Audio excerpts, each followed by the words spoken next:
दोस्तों स्वागत है आप सभी का आपके अपने YouTube चैनल बीए सेंटर में।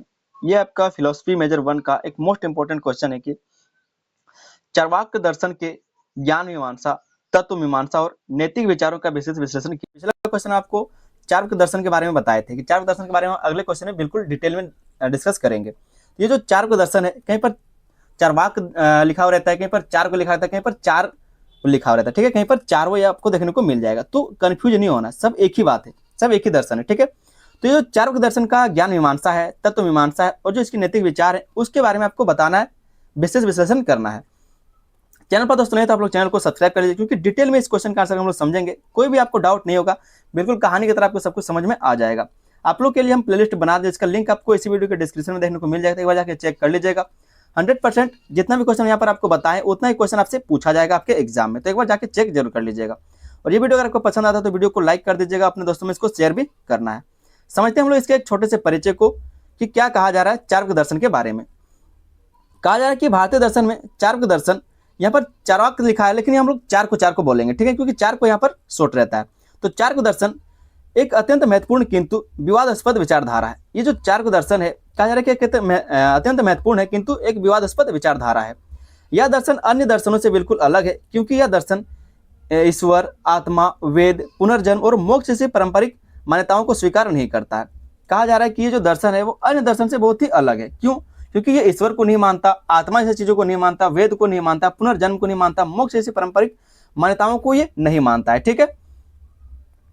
चार्वाक दर्शन पूरी तरह भौतिकवादी और इंद्रिय आधारित है। जो चार्वाक दर्शन है वो पूरी तरह से भौतिकवादी है, ठीक है, और इंद्रिय आधारित, मतलब जो देखता है, जो चल रहा है उसी पर ही आधारित है, उसी को सच मानता है।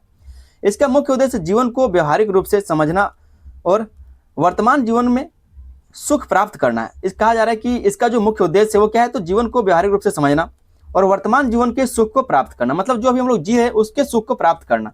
कल क्या होगा, क्या सही कर रहे हैं, क्या गलत कर रहे हैं, इसके बारे में ये नहीं सोचता है। इसी कारण इसे लोकायत कहा जाता है। इसलिए क्या कहा जाता है, इसको लोकायत कहा जाता है, अर्थात जो लोक में प्रचलित हो, जो लोक में प्रचलित हो, मतलब सामान्य जीवन में जो प्रचलित हो उसी को लोकायत कहा जाता है। दोस्तों अगर हम लोग चार्वाक दर्शन का बात करें तो बृहस्पति को इसका जनक माना जाता है, ठीक है। जो बृहस्पति है चार्वाक दर्शन का जनक उनको माना जाता है। तो अगर एक नंबर में क्वेश्चन से पूछा जाता है कि चार्वाक दर्शन का जनक किसको माना जाता है, ठीक है, प्रवर्तक किसको माना जाता है, तो आप लोग बृहस्पति नाम लिखेंगे। चार्वाक दर्शन का मतलब है कि जो आज हम लोग जी रहे हैं, जिस भी चीज में हम लोग जी रहे हैं, जैसे कि आज हम लोग वर्तमान में जी रहे हैं, तो वर्तमान में हम लोग जो कर रहे हैं, हम लोग को पैसे को कमी है तो पैसा हम लोग कर्जा ले लेंगे और घी पिएंगे। इस तरह से इसमें कहा जाता है कि पैसा लीजिए, खाइए पिए, मौज उड़ाइए, कल का टेंशन मत करिए कि कल क्या होगा, परसों क्या होगा, या फिर आज के मतलब वर्तमान में हम लोग जो पाप कर रहे हैं, पुण्य कर रहे हैं, इस सब के बारे में मत सोचिए, जो मन कर रहा है सो करिए। ये कहता है चार्वाक दर्शन। यहाँ पर जो पहला इसका पॉइंट है ज्ञान मीमांसा, इसमें हम लोग थोड़ा सा समझते हैं कि ये ज्ञान मीमांसा में क्या कहता है। चार्वाक दर्शन की ज्ञान मीमांसा भारतीय दर्शन में सबसे अधिक सरल और कठोर मानी जाती है। ये जो चार्वाक दर्शन का ज्ञान मीमांसा है, ये भारतीय दर्शन में सबसे अधिक सरल और कठोर भी माना जाता है, मतलब दोनों माना जाता है। इसका मुख्य सिद्धांत है प्रत्यक्ष ही एकमात्र प्रमाण है। जो हम लोग देखते हैं, जो प्रत्यक्ष है, जो हमारे सामने है, जो हमारे आंखों के सामने है, जिस चीज को हम लोग समझ पा रहे हैं वही क्या है, तो सत्य है, बाकी कुछ सत्य नहीं, वही एकमात्र प्रमाण है और कोई प्रमाण यहाँ पर नहीं है, ठीक है। ये इस सिद्धांत का कह सकते हैं, ये जो आपका ज्ञान मीमांसा इसका एक सिद्धांत है, ठीक है। ज्ञान मीमांसा का यह सिद्धांत है कि प्रत्यक्ष एकमात्र प्रमाण है, अर्थात केवल वही ज्ञान सत्य है जिसे हम अपनी इंद्रियों, मतलब आंख, कान, नाक आदि से सीधे अनुभव कर सकते हैं, वही क्या है, तो सत्य है, बाकी कोई ज्ञान सत्य नहीं है। ये कहता है आपका जो चार्वाक दर्शन है उसका ज्ञान मीमांसा, ठीक है। ये इस बात को कहता है कि जो हम लोग देखते हैं, सुनते हैं, महसूस करते हैं, समझ पाते हैं, वही सत्य है, वही प्रमाण है, बाकी कोई प्रमाण नहीं, चाहे वेद में लिखा हो, चाहे कोई मास्टर बोल रहा हो, चाहे कोई गुरु बोल रहा हो, या फिर कोई सरकार बोल रहा हो, कोई मतलब नहीं चीज से, ठीक है। जो हम लोग देखते हैं वही सत्य है। आगे हम लोग समझते हैं, कहा जा रहा है कि चार्वाक केवल प्रत्यक्ष प्रमाण को मानता है, यह अनुमान को अस्वीकार करता है, क्योंकि अनुमान में गलती की संभावना होती है। ये अनुमान को गलती की संभावना मानता है। जैसे कि अगर कहीं पर धुआं उठ रहा है, ठीक है, तो जो चार्वाक दर्शन है, जो ज्ञान मीमांसा, ये कहेगा कि वो धुआं है, मात्र क्या है, धुआं है। लेकिन एक हम लोग अनुमान लगाते हैं कि अगर धुआं उठ रहा है तो वहां पर आग भी लगा होगा, तो अगर आप यहाँ पर अनुमान लगाएंगे कि वहां पर आग भी लगा होगा, तो जो चार्वाक दर्शन का आपका ज्ञान मीमांसा वो आपको गलत ठहरा देगा, क्योंकि आप नहीं देख पा रहे, नहीं समझ पा रहे ये सब कुछ, ठीक है, आप अनुमान लगा रहे, और अनुमान का यहाँ पर कोई जगह नहीं है। तो ये बात कहा जा रहा है कि चार्वाक केवल प्रत्यक्ष प्रमाण को मानता है, यह अनुमान को अस्वीकार करता है, क्योंकि अनुमान में गलती की संभावना होती है, ठीक है। हो सकता है धुआं की जगह पर कहीं पर आजकल क्या है, तो जो बारात आता है या फिर जो शादी विवाह में धुआं वाला सिस्टम लगाता है, तो हो सकता है वो धुआं होगा, फिल्म वाला धुआं होगा, तो कुछ भी हो सकता है। तो ये कहता है आपका ज्ञान मीमांसा, जैसे कि धुआं देखकर आग होने का अनुमान लगाना हर बार सही नहीं हो सकता। यह शब्द प्रमाण को भी मानता है। कहा जा रहा है कि यह शब्द प्रमाण को भी नहीं मानता। जो शब्द प्रमाण का मतलब क्या, जो लिखा हुआ चीज, जैसे कि आपका वेद हो गया, जैसे कि आपका शास्त्र हो गया, ठीक है। तो जो प्रमाण, जो शब्द प्रमाण, जो लिखा हुआ चीज है, उसको भी ये नहीं मानता है, क्योंकि ये मनुष्यों द्वारा रचित है और इनमें भ्रम हो सकता है। क्योंकि वेद हो, शास्त्र, तो ये भी किसके द्वारा लिखा गया, मनुष्य के द्वारा लिखा गया। और इनके द्वारा जो चार्क दर्शन है, जो आपका ज्ञान मीमांसा, ये कहता है कि अगर मनुष्य के द्वारा ये चीज लिखा हुआ है तो इसमें भी त्रुटि हो सकता है, इसमें भी गलती हो सकता है, ठीक है। जिसके कारण ये शब्द प्रमाण को भी नहीं मानता, वेद या फिर शास्त्र को भी नहीं मानता है। इस प्रकार चार्क दर्शन अनुभववाद का समर्थक है। अनुभववाद का समर्थक मतलब जो देखता है उसी को वो सही मानता है। अब थोड़ा सा इसका आलोचनात्मक दृष्टि देख लेते हैं, इसका आलोचना को समझते हैं। केवल प्रत्यक्ष को मानना सीमित दृष्टिकोण माना जाता है, क्योंकि जीवन में कई सत्य ऐसे होते हैं जो सीधे दिखाई नहीं देते। कहा जा रहा है कि केवल प्रत्यक्ष को मानना सीमित दृष्टिकोण माना जाता है, मतलब आप जो देख पा रहे हैं सिर्फ उसी को सच मान रहे हैं। कभी कभी ऐसा भी घटना होता है जो हम लोग देखते हैं लेकिन वो वास्तविक नहीं होता, वो सच नहीं होता। तो ये इसका एक आलोचना देखने को मिलता है। कहा जा रहा है कि केवल प्रत्यक्ष को मानना सीमित दृष्टिकोण माना जाता है, क्योंकि जीवन में कई सत्य ऐसे होते हैं जो सीधे दिखाई नहीं देते, फिर भी यह हमें अंधविश्वास से बचाने का कार्य करता है। फिर भी क्या है, तो ये हमें अंधविश्वास से बचाने का कार्य करता है। जैसे कि आप लोग अपने लाइफ में ऐसा चीज को ये सब चीज को देख सकते हैं। कहीं कहीं पर हम लोग को क्या है, तो झूठ बोलना पड़ता है, कभी कभी सच को छुपाना पड़ता है, तो ये सब काम करना पड़ता है। जो हम लोग देखते हैं कि ये झूठ बोल रहा है, लेकिन वो झूठ जो है कभी कभी अच्छा होता है। तो ये इसका एक आलोचना देखने को मिलता है चारों दर्शन के ज्ञान मीमांसा का।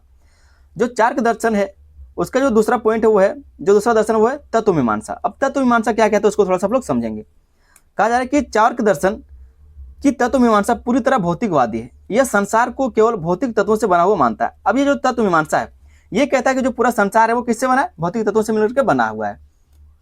संसार केवल 4 तत्वों जैसे कि पृथ्वी हो गई, जल, अग्नि और वायु से बना हुआ है। ये जो तत्व मीमांसा ये मानता है कि जो पूरा संसार वो कैसे बना है, पृथ्वी से मिलकर बना है, वायु, जल और अग्नि से मिलकर बना हुआ है। आकाश को यह नहीं मानता क्योंकि वह प्रत्यक्ष नहीं है। आकाश को यह नहीं मानता क्योंकि यह प्रत्यक्ष नहीं है, आकाश को कोई नहीं देखा, इसलिए आकाश को कभी कोई टच करके नहीं देखा, या फिर आकाश है या नहीं है इस चीज को ये नहीं मानता। क्यों? क्योंकि आकाश के बारे में ये कह सकते हैं कि कंफर्म नहीं है। इसके कारण आकाश को इसमें नहीं रखा गया, सिर्फ 4 तत्वों को रखा गया, पृथ्वी है, जल है, अग्नि है और वायु को, ठीक है। आकाश को यह नहीं मानता क्योंकि यह प्रत्यक्ष नहीं है। तो ये आपका तत्व मीमांसा बताता है। आगे देखते हैं हम लोग आत्मा और चेतना पर विचार। ये आत्मा और चेतना पर विचार करते हैं कि चार्क आत्मा को अलग सत्ता के रूप में नहीं मानता। कहा कि जो चार्क है वो आत्मा को अलग सत्ता के रूप में नहीं मानता है। यह कहता है कि चेतना शरीर का ही गुण है। जो चेतना हमारा है वो शरीर का ही क्या है, तो गुण है, ठीक है। जो चेतना हमारा वो शरीर का ही गुण है। जैसे कि शराब में नशा उत्पन्न होता है, शराब से क्या होता है, तो नशा उत्पन्न होता है, वैसे ही शरीर से चेतना उत्पन्न होती है, वैसे ही शरीर से क्या है, तो चेतना उत्पन्न होता है। तो यही कहा जा रहा है कि यह कहता है कि चेतना शरीर का ही गुण है, शरीर का ही क्या है, तो गुण है, मतलब दोनों को अलग अलग नहीं मानता है। आत्मा ऐसा चीज को ये नहीं मानता है। ईश्वर और पुनर्जन्म का निषेध, ये ईश्वर और पुनर्जन्म को भी नहीं मानता है, ठीक है। जो तत्व मीमांसा है यह ईश्वर और पुनर्जन्म को भी नहीं मानता। कहा जा रहा है कि ईश्वर के अस्तित्व को अस्वीकार करता है क्योंकि वह प्रत्यक्ष नहीं है, कोई भगवान को नहीं देख पाया, जिसके कारण वो ईश्वर को नहीं मानता है। पुनर्जन्म, स्वर्ग, नरक, कर्म फल आदि को भी नहीं मानता है। जब ईश्वर को नहीं मान रहा है तो हमारा पुनर्जन्म का फल कौन देगा, कोई नहीं दे सकता। हम लोग पाप करे पुण्य करे कोई देखने वाला नहीं है, कोई उसको डिस्कस करने वाला नहीं कि आप लोग गलत किए सही किए। तो पुनर्जन्म जब होता है नहीं तो स्वर्ग नरक का डर क्या क्या रहेगा, कर्म फल का डर क्या रहेगा। तो ये सब चीजों को भी ये नहीं मानता। जो तत्व मीमांसा है चार्क दर्शन का, ये इन सब चीजों को भी नहीं मानता है। मृत्यु के बाद शरीर समाप्त हो जाता है और सब कुछ खत्म हो जाता है। ये मानता है कि अगर मृत्यु हमारा हो जाता है तो शरीर खत्म, मैटर क्लोज, ठीक है। शरीर खत्म, सब कुछ खत्म, आत्मा कुछ नहीं होता, ये इस तरह से कहता है। और जब शरीर खत्म तो क्या पाप पुण्य, क्या पुनर्जन्म और क्या कर्मफल, कुछ नहीं। थोड़ा सा हम लोग यहाँ पर तत्व मीमांसा की कुछ आलोचना को देख लेते हैं। कहा जा रहा है कि यह दृष्टिकोण जीवन के आध्यात्मिक पहलुओं को पूरी तरह नकार देता है।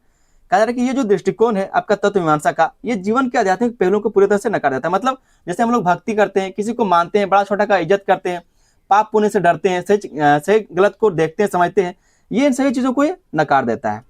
लेकिन यह तर्क और विज्ञान की सोच को बढ़ाता है। क्या करता है, ये तर्क और सोच के चीजों को बढ़ाता है, विज्ञान की सोच को बढ़ाता है। तीसरा दोस्तों हम लोग पॉइंट देखेंगे नैतिक विचारों को, ठीक है। नैतिक विचारों को, चार्क दर्शन का नैतिक पक्ष सुखवाद पर आधारित है। इसका जो दर्शन का नैतिक पक्ष है वो कैसा है, सुखवाद पर आधारित है। इसका मुख्य सिद्धांत है जब तक जीवित हो सुख से जियो, जब तक जिंदा है तब तक क्या तो सुख से जियो, जो मन कर रहा है सो करो, जो चाहिए वो करो।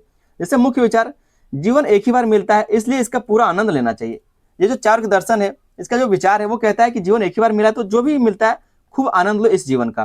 प्रसिद्ध इसका कथन दिया गया कि ऋण कृत्वा घृत पिबेत, ठीक है, ऋण कृत्वा घृत पिबेत, मतलब ऋण लेकर के भी घी पियो, अर्थात सुख का त्याग मत करो। जो आपको सुख चाहिए, जैसे कमाया गाड़ी खरीद लिया, कमाया तो घर खरीद लिया, मतलब कल के लिए पैसा बचाने का कोई मतलब नहीं है। अगर पैसा नहीं तो कर्जा लो घी पियो, ये इसका कहने का मतलब है। यह पाप पुण्य स्वर्ग नरक जैसी धारणाओं को नहीं मानता। नैतिकता का आधार धर्म नहीं बल्कि व्यक्तिगत सुख है। ये कहता है कि नैतिकता का जो आधार है वो धर्म नहीं है बल्कि व्यक्तिगत सुख है। आप अगर खुश हैं तो आप नैतिकता का पालन कर रहे हैं। व्यवहारिक दृष्टिकोण देख लेते हैं, इसका व्यवहारिक दृष्टिकोण क्या है। चार्वाक जीवन के वास्तविक और तत्काल सुख को महत्व देता है। जो चार्वाक जीवन वो वास्तविक और तत्काल सुख को महत्व देता है, मतलब आज जो हमारा जीवन चल रहा है, जो वास्तविक जीवन हमारा चल रहा है उसको, और तत्काल सुख जो हम लोग भोगते हैं उसको महत्व देता है। यह भविष्य की अनिश्चितताओं जैसे कि अगला जन्म की चिंता नहीं करता। आगे हमारे साथ क्या होगा, जो हम लोग पाप कर रहे हैं पुण्य कर रहे हैं उसका हमें फल क्या मिलेगा, इन सब चीजों को ये नहीं मानता है, ठीक है। और अगला जन्म में क्या होगा, पाप पुण्य, अगला जन्म पुनर्जन्म, ये सब चीज को ये नहीं मानता है। आगे दोस्तों इसका एक छोटा सा आलोचना देख लेते हैं। कहा जा रहा है कि अत्यधिक सुखवाद समाज में अनुशासन और नैतिकता को कमजोर कर देता है। अगर सुखवाद पर ज्यादा ध्यान दिया जाएगा तो समाज में अनुशासन और नैतिकता कमजोर हो जाएगा, क्योंकि लोग सही गलत में फर्क भूल जाएंगे, चोरी चमारी करने लगेंगे, छीन पाट करने लगेंगे, क्योंकि अगला जन्म तो होना नहीं है, पुण्य जन्म तो होना नहीं है, पाप पुण्य तो कुछ बचा ही नहीं, तो समाज में अनुशासन और नैतिकता का कमजोर हो सकता है। यह दीर्घकालिक भलाई की अनदेखी करता है। क्या कर रहा है ये तो दीर्घकालिक भलाई की अनदेखी करता है। फिर भी यह हमें वर्तमान जीवन का महत्व समझाता है कि वर्तमान जीवन में हमें किस तरह से जीना चाहिए, बात यह सिखाता है। आगे दोस्तों हम इसका समग्र मूल्यांकन कर लेते हैं थोड़ा सा। कहा जा रहा है कि चार्वाक दर्शन भारतीय दर्शन में एक तर्कवादी और वैज्ञानिक दृष्टिकोण प्रस्तुत करता है। यह अंधविश्वास, धार्मिक कट्टरता और कल्पनाओं का विरोध करता है, लेकिन इसकी सबसे बड़ी कमजोरी यह है कि यह आध्यात्मिकता और नैतिक गहराई को नजरअंदाज करता है। यह केवल भौतिक सुख तक सीमित रह जाता है, जिससे जीवन का व्यापक उद्देश्य सीमित हो जाता है। मतलब ये सिर्फ भौतिक सुखों तक ही समाप्त हो जाता है, न इसमें कोई भगवान, न कोई पाप पुण्य, न कोई नैतिकता, न कोई बड़ा छोटा का इज्जत आदर, कुछ भी नहीं है। तो उम्मीद करते हैं क्वेश्चन का आंसर आपको समझ में आया होगा। एक छोटा सा आप लोग निष्कर्ष जरूर लिख लीजिएगा, ताकि एग्जामिनर को पता चले कि आपने क्या लिखा है और आप कितना जानते हैं। इससे आपको एक आधा नंबर एक्स्ट्रा मिल भी जाता है। कहा जा रहा है कि चार्वाक दर्शन भारतीय दर्शन में एक अद्वितीय स्थान रखता है। यह हमें सिखाता है कि किसी भी बात को आंख बंद करके नहीं मानना चाहिए, बल्कि उसे तर्क और अनुभव के आधार पर परखना चाहिए। जैसे हमारे वेद में कोई भी घटना हुआ, कोई भी साहित्य है, कोई पुराण है, उसमें जो भी लिखा हुआ है उसको आंख बंद कर नहीं मानना चाहिए। ये कह रहा है, मैं नहीं कह रहा, ठीक है। ये कहता है चार्वाक दर्शन। हालांकि इसकी सीमाएं हैं, फिर भी यह दर्शन यथार्थवाद और स्वतंत्र सोच की प्रेरणा देता है। कहा जा रहा है कि इसकी कुछ सीमाएं भी, जो चार्वाक दर्शन है इसकी कुछ सीमाएं हैं, फिर भी ये यथार्थवाद मतलब रियलिज्म और स्वतंत्र सोच की प्रेरणा ये देता है। उम्मीद करते हैं क्वेश्चन का आंसर आपको समझ में आ गया होगा। आप लोग के लिए हम प्लेलिस्ट बना दें, इसका लिंक आपको इसी वीडियो के डिस्क्रिप्शन में मिल जाएगा, जाके एक बार चेक कर लीजिएगा। चैनल पर दोस्तों नहीं तो आप लोग चैनल को सब्सक्राइब कर लीजिए, अभी के अभी, कोई पैसा नहीं लगता, बिल्कुल फ्री। तो आप लोग चैनल को सब्सक्राइब करके हमको सपोर्ट जरूर कीजिए, ठीक है। अगर आपको मेरा वीडियो पसंद आता है तो आप लोग सपोर्ट जरूर दिखाएं, चैनल को सब्सक्राइब करके और वीडियो को लाइक करके। जितना आप लाइक करेंगे हमको समझ में आए कि इतना आप लोग सपोर्ट करते हैं, इतना मेरा वीडियो आपको पसंद आता है। और अपने दोस्तों में इसको शेयर भी कर दीजिएगा। मिलते हैं हम लोग किसी अगले वीडियो में, तब तक के लिए धन्यवाद। जय हिंद।